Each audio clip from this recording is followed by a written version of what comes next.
masa pemerintahan Jokowi adalah masa pemerintahan kutu kupret di mana orang direndahkan dan dihinakan, intelektual tidak diutamakan, yang diutamakan adalah loyalitas, kesetiaan ya, dan akhirnya sama-sama korup di dalam lingkaran kekuasaan.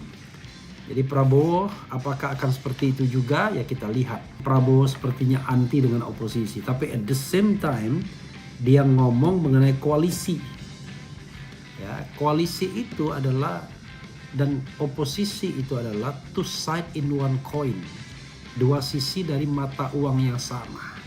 Kalau Anda setuju dengan koalisi, maka Anda pun harus mengakui oposisi. Tapi saat ini sepertinya tidak ada partai yang menyatakan beroposisi. Kekuasaan itu harus dikontrol. Siapa yang mengontrolnya? Oposisi ya. Opposition within the system. Oposisi di parlemen terutama. Tetapi kalau tidak ada oposisi di parlemen, ya maka opposition in society. Oposisi di masyarakat.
Assalamualaikum warahmatullahi wabarakatuh. Sobat RH sekalian, jumpa lagi kita di channel yang keren ini. Keren cadas. Ya Sobat RH sekalian, kita live lagi ya, dan mau ambil satu berita dari SMRC, Saiful Mujani Research and Consulting, yang mengatakan survei SMRC.2 mayoritas publik ingin ada oposisi di era Prabowo Gibran. Tempo ya yang kemudian memuat ini. Survei Saiful Mujani Research and Consulting SMRC mengungkap mayoritas masyarakat Indonesia menginginkan keberadaan oposisi di era pemerintahan Prabowo Gibran mendatang. Hasil SIGI SMRC yang dilakukan pada 4 hingga 11 Oktober menunjukkan 67,5% masyarakat berpendapat pemerintah wajib diawasi oleh oposisi. Metode survei yang digunakan adalah multi-stage random sampling dengan jumlah sampel valid 994, margin of error plus minus 3,2% pada tingkat kepercayaan 95%. Supaya pengawasan ini sungguh-sungguh harus ada partai politik yang memiliki wakil di DPR berada di luar pemerintah, kata pendiri SMRC Saiful Mujani dikutip di kanal YouTube SMRC. Saiful mengatakan hanya 28,3% publik yang setuju dengan ketiadaan oposisi di era pemerintahan Prabowo. Akan tetapi kata dia, realitas politik bertolak belakang dengan hasil SIGI tersebut. Sebab Saiful mengatakan hampir dipastikan semua partai politik di parlemen akan segerbong dalam koalisi Prabowo Gibran. Menurut dia, apa yang akan terjadi di era Prabowo akan lebih buruk ketimbang era Jokowi. Periode pertama Jokowi masih menyisakan Gerindra, PKS, dan Demokrat di luar koalisi. Dan di periode kedua Jokowi tinggal PKS sendirian. Sekarang PKS juga bergabung dan praktis meninggalkan PDIP yang masih belum menentukan sikap, kata Saiful. Dalam survei tersebut, SMRC juga menanyakan seberapa setuju publik dengan keberadaan partai dengan kekuatan mendekati 50% sebagai oposisi. Hasilnya 64,5% publik setuju keberadaan kekuatan politik yang signifikan di DPR sebagai pengawas jalannya pemerintahan. Menurut Saiful, elit partai politik mesti menangkap keinginan publik akan keberadaan oposisi. Dia mengatakan konsep oposisi memang tidak dikenal luas dalam tradisi politik di Indonesia. Tapi yang tidak bisa dipisahkan dari konsep organisasi modern seperti pemerintahan, yakni pihak yang berada di luar maupun di dalam punya fungsi agar roda pemerintahan bisa berjalan efektif dan bersih, kata Saiful. Menurut Saiful, upaya Prabowo merangkul semua pihak dengan narasi persatuan telah menyusupi alam bawah sadar publik. Konsekuensi dari kondisi politik hari ini, ujar dia, akan membawa Indonesia terjerumus dalam kekuasaan otoritarianisme. Bahasa atau mantra dalam pidato-pidato Prabowo Subianto belakangan adalah tentang persatuan. Karena itu kalau ada partai politik yang tidak ikut bersama pemerintah, maka itu adalah ancaman terhadap persatuan menurut Prabowo, kata Saiful. Saiful mengingatkan bahwa Indonesia menganut sistem presidensial. Presiden dipilih secara kompetitif. Dia mengatakan dalam sistem seperti itu pasti ada yang kalah dan ada yang menang. Seharusnya partai-partai yang kalah dalam pemilihan presiden 2024 lalu semuanya menjadi oposisi. Demikianlah seharusnya kita membangun sistem bahwa demokrasi selain membutuhkan the winners juga membutuhkan the losers, kata Saiful. Ya, saudara sekalian, itu tadi ya dari Saiful Mujani ya. Oh iya ya, kemarin Prabowo Subianto 73 tahun. Saya juga mau mengucapkan selamat ulang tahun ya kepada Prabowo Subianto. Mudah-mudahan menjadi presiden yang jujur, baik, amanah, menjaga demokrasi, tidak memenjarakan orang. Betul-betul mewujudkan janji the founding parents untuk menjadikan kemerdekaan itu sebagai jembatan emas untuk memajukan kesejahteraan umum, mencerdaskan kehidupan bangsa, dan terlebih dulu adalah melindungi segenap bangsa agar kita bisa ikut dalam perdamaian dan kedamaian dunia. Menjadi insan-insan yang cerdas, yang diperhitungkan, yang tidak jago kandang, tapi insan-insan yang memang hebat luar dan dalam. Ya, masa pemerintahan Jokowi adalah masa pemerintahan kutu kupret, di mana orang direndahkan dan dihinakan.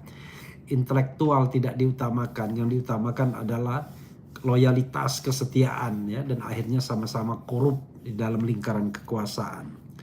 Jadi Prabowo apakah akan seperti itu juga ya, kita lihat. Walaupun kesan pertama tidak menggoda ya.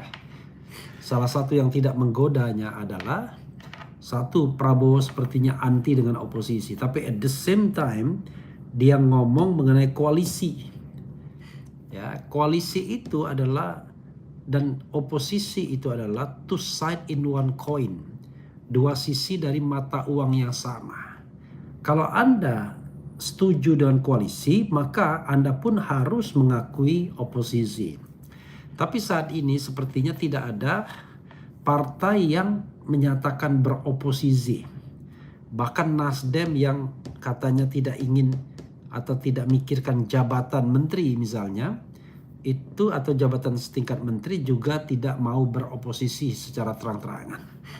Bahkan kesannya ada perjanjian lain ya, ada kesepakatan lain di luar menteri-menteri itu. Ataukah benar Nasdem mengincar posisi Jaksa Agung yang pernah secara sukses mereka gunakan sebaik-baiknya ya dalam membesarkan Nasdem, ataukah memang benar Surya Paloh tidak membutuhkan jabatan di pemerintahan karena tidak strategis mungkin, atau karena porsinya terlalu kecil dan dia hanya membutuhkan konsesi lain. Kita tidak tahu apa konsesinya ya.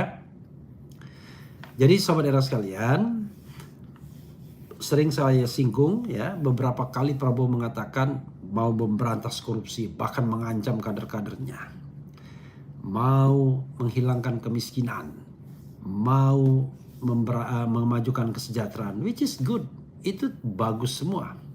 Itu adalah hal-hal yang baik, hal-hal yang seharusnya kita junjung tinggi, hal-hal yang seharusnya dikerjakan. Tapi jangan lupa, politik itu harus ada kontrol, harus ada kontrol politik. Kenapa?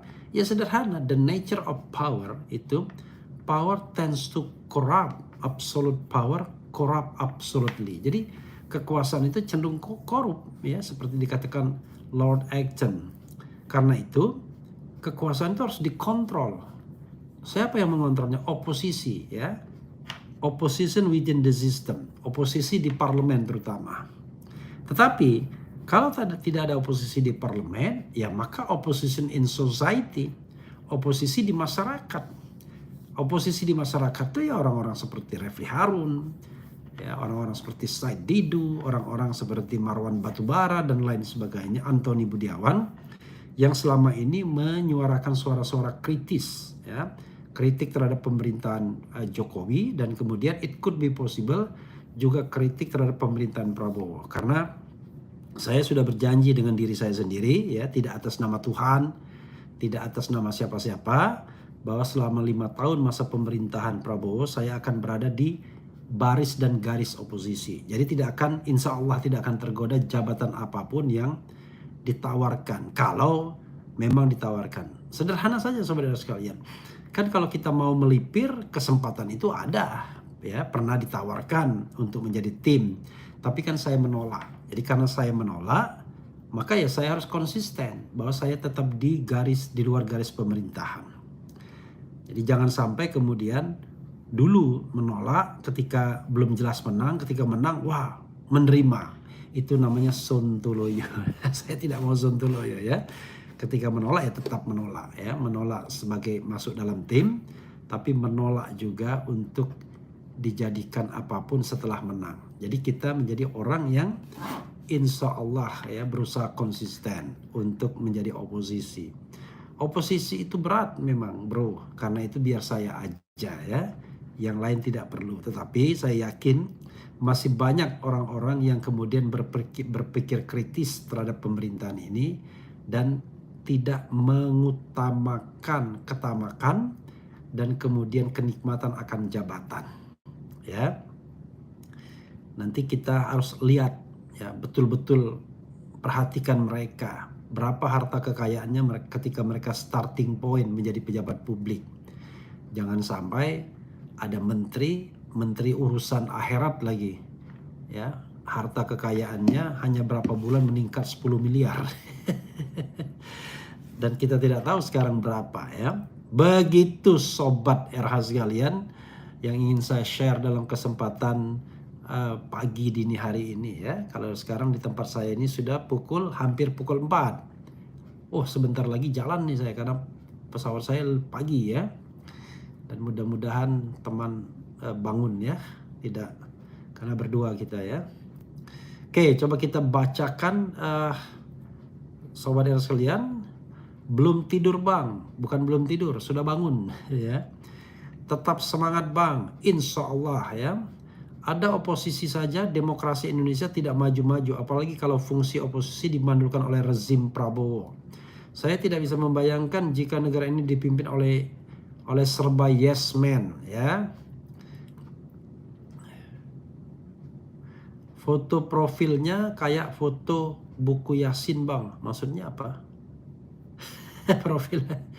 profil apa? Kemudian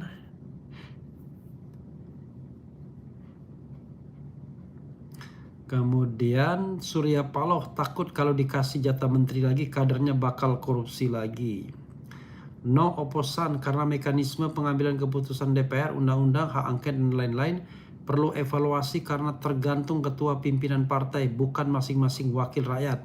Batasan usia wakil rakyat 40 tahun plus litsus, ya.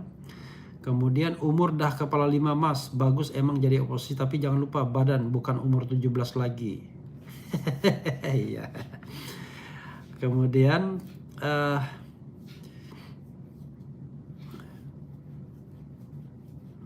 oposisi tetap dipersilahkan dan baiknya sedikit aja. Ini bukan soal sedikit dan banyak. Jadi gini saudara sekalian, ya.